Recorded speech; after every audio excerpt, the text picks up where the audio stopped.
Ang pitong trumpeta.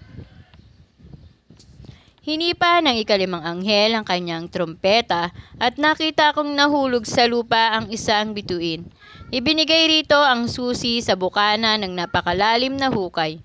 Binuksan ng bituin ang napakalalim na hukay at may lumabas na makapal na usok, tulad ng usok ng malaking hurno.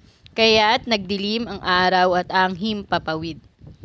Mula sa usok ay may naglabasang mga balang na kumalat sa lupa. Binigyan sila ng kapangyarihang tulad ng sa mga alakdan. Ipinagbilin sa kanila na huwag sirain ng mga damo, punong kahoy o anumang halaman. Ang mga tao lamang na walang tatak ng Diyos sa noo ang maaari nilang saktan. Hindi pinapahintulutan ng mga balang na patayin ng mga taong ito, kundi pahirapan lamang sa loob ng 5 buwan.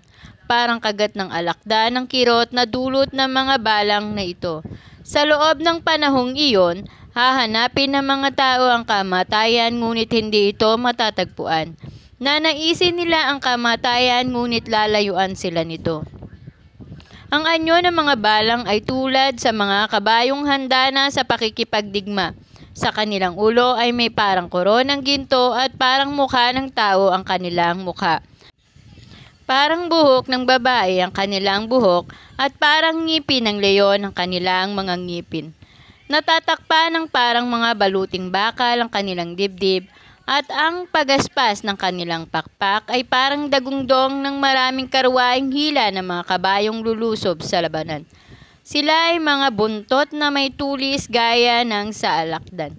Nasa buntot nila ang kapangyarihang manakit ng mga tao sa loob ng 5 buwan.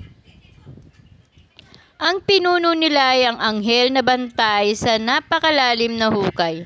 Ang kanyang pangalan sa wikang Hebreyo ay Abaddon at sa wikang Griego ay Apollyon.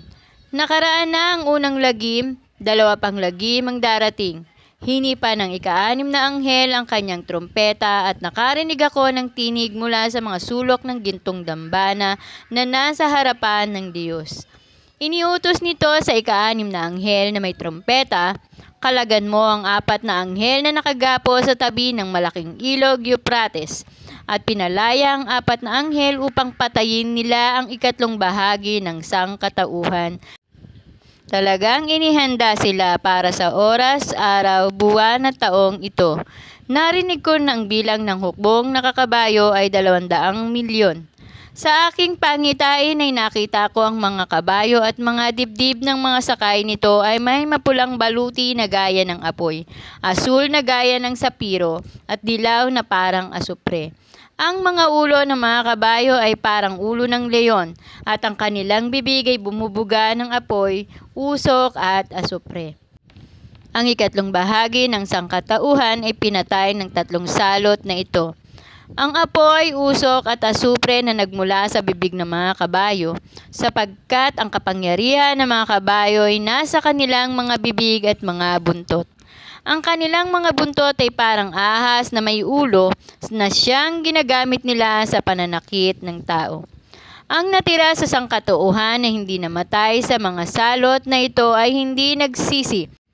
Hindi sila tumalikod ni tumigil man sa pagsamba sa mga demonyo at sa mga Diyos-Diyosang ginawa ng kanilang kamay, mga larawang ginto, pilak, tanso, bato at kahoy na di nakakakita, nakakarinig o nakakalakad man, ni hindi rin nila pinagsisihan na kanilang mga pagpatay, pangkukulam, pakikiapid at pagnanakaw.